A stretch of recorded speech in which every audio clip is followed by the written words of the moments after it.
Bonjour à tous. Alors, cette troisième vidéo sur les cartes concerne les décompositions du nombre, concerne des calculs, ce que nous on appelle à l'école les fameuses maisons, la maison du 10. Donc, je vais vous expliquer les jeux avec la maison du 10. La maison du 10, c'est ce qu'on attend en fin de grande section. Si votre enfant est en moyenne section, vous pouvez déjà commencer avec la maison du 5 et puis après faire celle du 6, du 7, etc. Donc, on y va par étapes. L'étape finale, c'est la fameuse maison du 10. Alors, pour faire la maison du 10, on reprend toutes les cartes, mais de 1 à 9. Évidemment, on enlève les 10 parce que c'est pas comme dans le Uno, il n'y a pas de carte 0. Donc, vous ne pourrez pas faire 0 plus 10. Ici, on les enlève et on essaye de voir tous les couples qui font 10. Donc, pour ça, c'est très simple. L'enfant peut jouer d'abord tout seul. Vous lui mélangez bien le tas de cartes. Voilà. Et il retourne les cartes une à une devant lui. 6, 3. Est-ce que ça fait 10? Non. Vous voyez, c'est pour ça qu'il faut qu'il maîtrise avant. Il faut d'abord commencer par 5, par 6, etc. 2, il n'y a toujours pas moyen de faire 10. 1, ben toujours pas. 1, toujours pas. 7, ah, là je peux. Si je prends ma carte de 7, il m'en manque 3 pour faire 10. J'ai une carte de 3. Donc je prends, là, tout ça, ça fait 10. 7 et encore 3. Je les place à côté de mon jeu de cartes. Et je continue. 4. Ah, bah, la 4, si je la mets avec le 6, ça fonctionne. Puis on continue. 8. Ah, bah, le 8, si je le mets avec le 2, ça fonctionne aussi. Évidemment, moi je vais vite. Un enfant, ça va lui demander du temps. Vous pouvez d'ailleurs lui proposer une carte de 10 à côté pour qu'il essaye de comparer les deux quantités, si sur ces deux cartes-là, j'en ai autant que sur cette carte-là. Ce qui est pratique, c'est qu'une fois qu'il a joué à ça, ça lui aura pris un bon moment. Vous, il vous suffit de reprendre le tas de ses réponses et de vérifier 2 par 2 si à chaque fois les cartes font 10, quand vous les prenez 2 par 2. Donc, c'est pratique. Bien sûr, ce jeu, vous pouvez le faire avec lui. Hop. Donc, l'enfant distribue une carte à chacun. Là, pareil, pour que ça aille vite, je vais faire comme si c'était fait. Et chacun son tour, on tire une carte qu'on met au centre. Là, je peux rien faire. Ah, le parent a tiré le 5, qu'il peut associer avec celle-là, donc il la prend parce que ça fait 10. Comme il a fait une paire, il a le droit de rejouer. Donc, il rejoue. Là, il ne peut rien faire. Ah, mais moi, je peux. Je prends et je rejoue. Et ainsi de suite. Et pareil, le but du jeu, c'est d'avoir le plus... Enfin, pareil. Dans ce jeu-là, le but sera d'avoir le plus de paires de 10 à la fin. Et puis, après, on peut avoir le jeu du pouilleux. Le fameux jeu du pouilleux. Le jeu du pouilleux, c'est quand on a... là, le pouilleux, ça sera 10.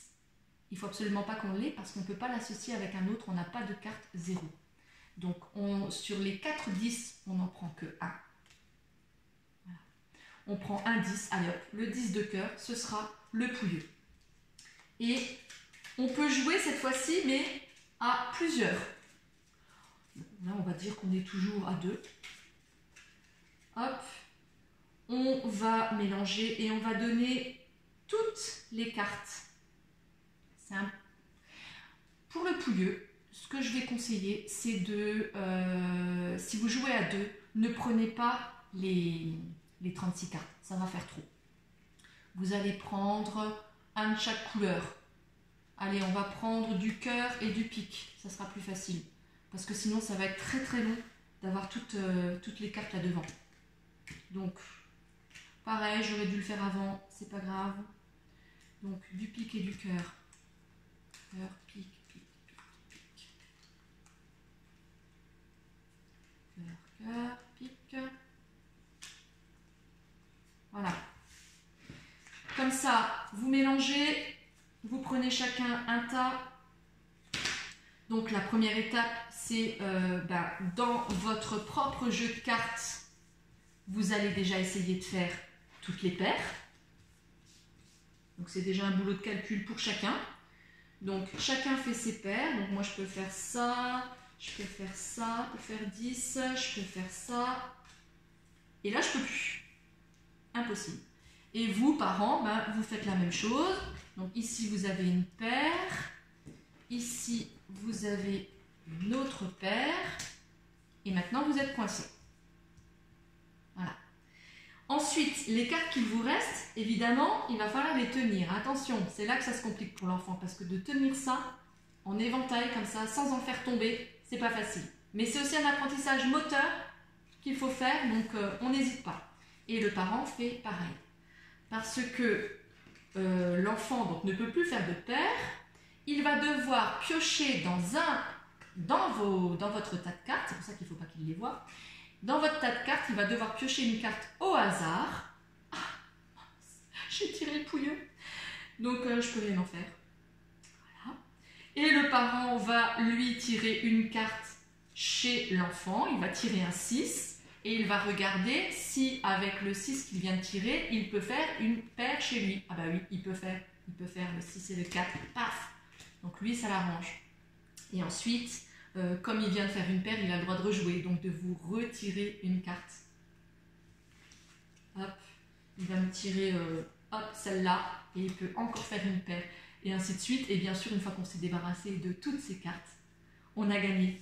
Parce que celui qui a le pouilleux ne peut pas faire de paire avec celle-là. Donc le seul moyen de s'en débarrasser, c'est que quand il propose ses cartes, l'adversaire tire cette fameuse carte. C'est le seul moyen pour pouvoir gagner. Voilà, moi j'espère que cette nouvelle vidéo sur les maisons du 10 vous aura intéressé. Comme je vous ai dit, hein, si vous voulez jouer avec des enfants plus jeunes, vous faites la même chose avec seulement jusqu'à 5 ou seulement jusqu'à 6. Donc, si vous allez jusqu'à 6, eh ben, vous prenez les cartes de 1 à 5, vous enlevez les 6 et vous faites les jeux que je vous ai proposés. Et c'est comme ça qu'on avance jusqu'à 6, jusqu'à 7, jusqu'à 8, puisque à la fin de la grande section, on demande les décompositions des nombres jusqu'à 10. Donc, pas simplement le 5, pas simplement le 10, mais toutes les décompositions de 6, de 7, de 8, de 9 et de 10. J'espère que cette vidéo vous aura aidé et vous aura convaincu qu'avec un jeu de cartes, on peut travailler la numération de façon formidable. Et je vous dis à bientôt pour d'autres vidéos.